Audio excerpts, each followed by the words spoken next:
2016 is officially coming to a close, and let's face it, it's been a rough year to get through. But amidst all the darkness and devastation that these last 12 months gave us, at least we got some pretty good movies.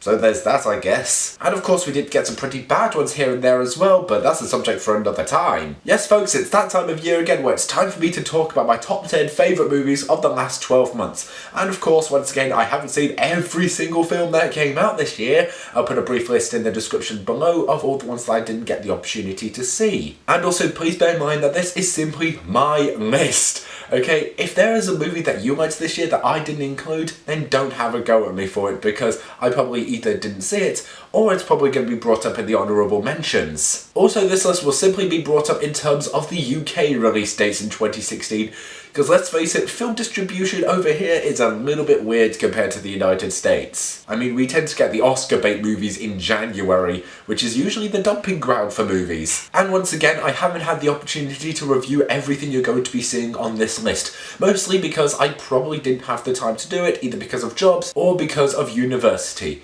So it's time for me to come out of hiding and give to you guys my top 10 favourite movies of 2016. Enjoy! Number 10. The Edge of 17.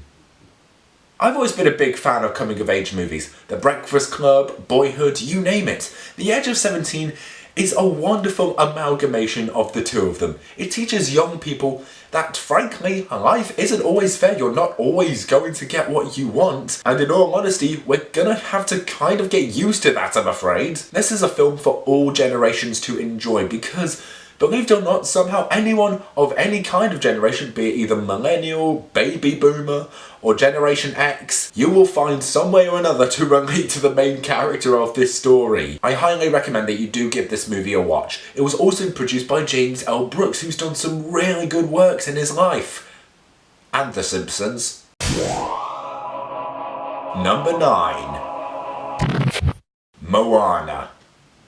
Come on, you knew I had to include an animated movie on here at some point or another. There's no other way for me to say this. Moana is simply magical. It feels like it's been adapted from a fantasy novel, and yet it isn't. The plot is remarkably original. It delves into the creative side of human imagination, bringing to life our most incredible thoughts and putting them onto the cinema screen. Not to mention the film's incredible representation of people of colour in cinema, and also, let's not forget the soundtrack. It is absolutely amazing.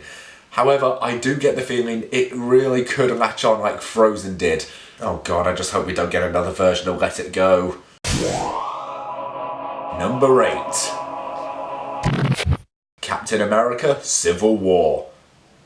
The Marvel Cinematic Universe is expanding, and Captain America: Civil War is the ending to a solid trilogy. We finally get to see something darker come to these movies, and we got it in the fight between the Avengers, which simply blew my mind when I saw it on the big screen. It was also good to finally see Spider-Man and Black Panther introduced into the universe. And to be honest, after seeing the trailer for Homecoming, I'm really looking forward to seeing Peter Parker again. And I cannot wait to see what they're going to be doing with T'Challa. Given that the Russo brothers directed this and Captain America: The Winter Soldier, and they're going to be directing the Infinity War movies, I think it's easy to say they have my absolute 100% full, complete trust when they come to directing those. Good luck, guys.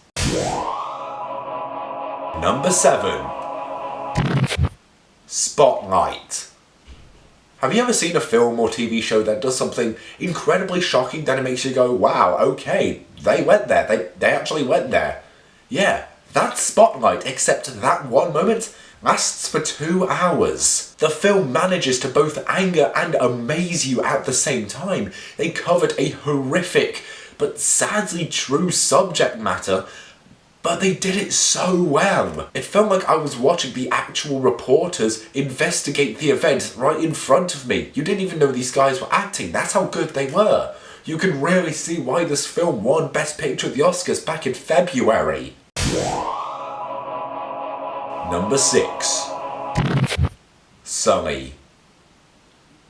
2016 has overall been a good year for films based off of true stories. Sully was one of them. Tom Hanks and Aaron Eckhart put their all into this, and they show 2 aspects of humanity that we all go through: fear and struggle, and they pulled it off brilliantly. Just the rescue scene alone in this film should be enough to convince you why this deserves to be on the list. They were able to show on screen that they were afraid and that they couldn't handle the pressure. And at the same time, it kind of made me afraid as well, because I just think, oh my god, did they really mess up here? Did they unknowingly put the lives of all 155 people at risk here? Go watch Sully if you have the time to. I highly recommend it.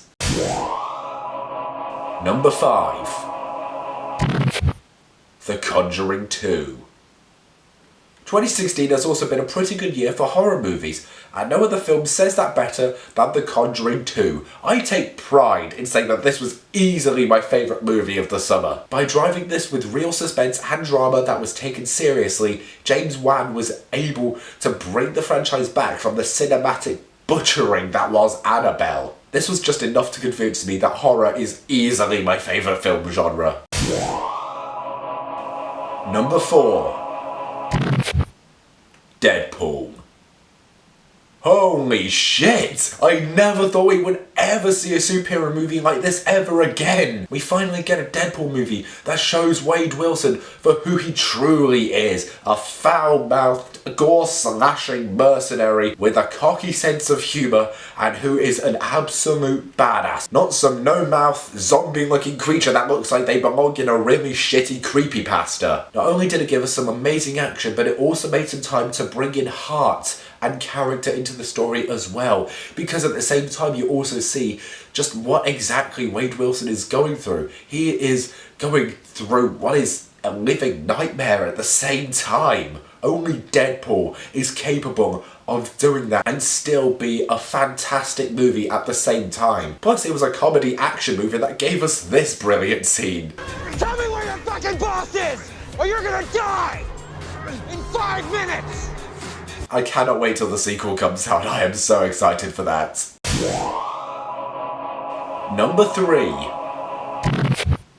Rogue One, A Star Wars Story. Since the release of The Force Awakens last year, I could not have been more pumped for the release of this film. Rogue One gave us a different side to the Star Wars universe that we never really got the opportunity to see before. It was the second half of this film that just completely sealed it for me. It was that was it. That was all that was needed to properly say, yep, this film's awesome. This movie fucking rocks. Jen Erso was a fantastic lead character. We got to see Governor Tarkin again, even when Peter Cushing's been dead for 22 years. And we got to see the greatest character in Star Wars history. The best villain ever in the entire history of movies. Jar Jar Binks. It was so good that you're not falling for the joke, are you? Alright, fine, I'll just let it go. We got to see Darth Vader again! See, George Lucas? This is how you do a Star Wars prequel. Number 2. Arrival. There are some classics that still stick with us to this day in terms of science fiction. Star Wars, Alien, 2001: A Space Odyssey, you name it. Those films have stuck with us for generations. And they will continue to do for a very long time. I would also like to add Arrival to that list. Other than being truly fantastic and being completely, almost entirely driven by dialogue, this film does give a realistic expectation as to what a true first encounter with an alien species would look like. Coupled along with an amazing soundtrack from Johan Johannesson. I really hope I pronounced your name correctly. I'm really sorry if I didn't. And not to mention the incredible acting that came along with it. You can really see why I love this film so much. But it's not my number 1. Believe me, I was arguing with myself whether or not to include this or what I have for my number 1 to be at the top.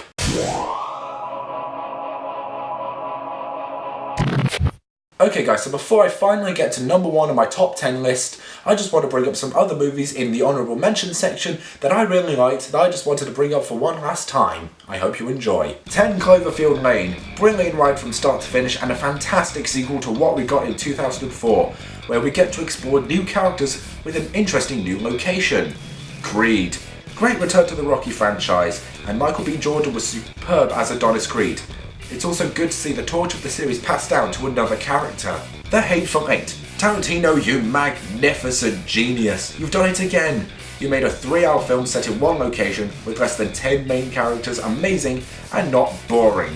Only Quentin Tarantino is capable of doing that, to be honest. The Revenant, perfectly made film that showed just how good of a director that Alejandro Iñárritu is, and it's the film that gave DiCaprio his Oscar. Fucking finally! The Nice Guys, a raunchy and hilarious thrill ride from start to finish, brought along with great acting from Ryan Gosling and Russell Crowe. It makes me excited for what else these guys have in store. Lights Out. Well-written horror movie that was basically an expansion of a 2-minute short film. If a filmmaker can use the dark to scare you and succeed even though it's still kind of a cliche, then it deserves to be mentioned. Ghostbusters. I wanted to bring this up because of how much it surprised me, really. I found it to be very enjoyable and it was good to see something different added to the table with Ghostbusters.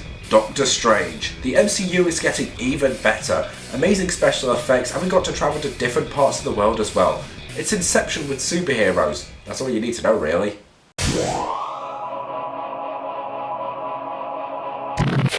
Alright, so before we get to the top film on this list, I want to bring up one more film in what I like to call my surprise mention. I did this last year and basically it goes to the film that surprised me with how good it turned out to be, mostly because I thought it was going to be bad. However, I walked out of the cinema screen feeling pleasantly surprised at how much I ended up liking it. Last year I gave it to The Visit, because let's be honest, it's a Shyamalan movie that turned out to be pretty good. And this year, I'm giving it to Ouija, The Origin of Evil. After the absolute shit show that Ouija gave us back in 2014, I was honestly reserving this a spot on my top 10 worst movies of 2016 list. It seemed to get rid of a lot of the annoying stuff about the first film, all of the jump scares, and it also got rid of all of the really bad acting at the same time. This was something I was actually able to take seriously, and honestly, I'm really glad I could. Congratulations, Ouija, you've redeemed yourself. Alright, it's time for me to reveal my number one pick for the best film of 2016. Now, this wasn't an easy choice to make. It was either this or Arrival or Deadpool to be my number one before I decided to switch things around. I have been arguing with myself for so long about this that it's taken me 2 days to get around to recording this. And so, here we go, guys. My absolute favourite movie of 2016 is Kubo and the Two Strings. My goodness, I never thought we would ever get a film like this ever again. Complete stop motion is coming back and Kubo and the Two Strings is starting it. This is a terrific story for children and it has 3 things which you really need for something like this: heart, character and creativity. It has all of those and it blends them in brilliantly. This is a film that will be remembered for years to come. Kubo and the Two Strings will always have a very special place in my heart, and that is why I am very happy to say that it's my favourite movie of 2016. So guys, that was my top 10 favourite movies of 2016. I'm sorry I've not been able to record anything for a while, but hey, I'm back for the holidays. My worst movies of the year video is coming and I've already recorded that as well, oddly enough. Guys, thank you so much for watching this video. Let me know in the comment section below what your favourite movies of the last 12 months were. And other than that, I've been Tartarus Pictures and I will see you later. Good night.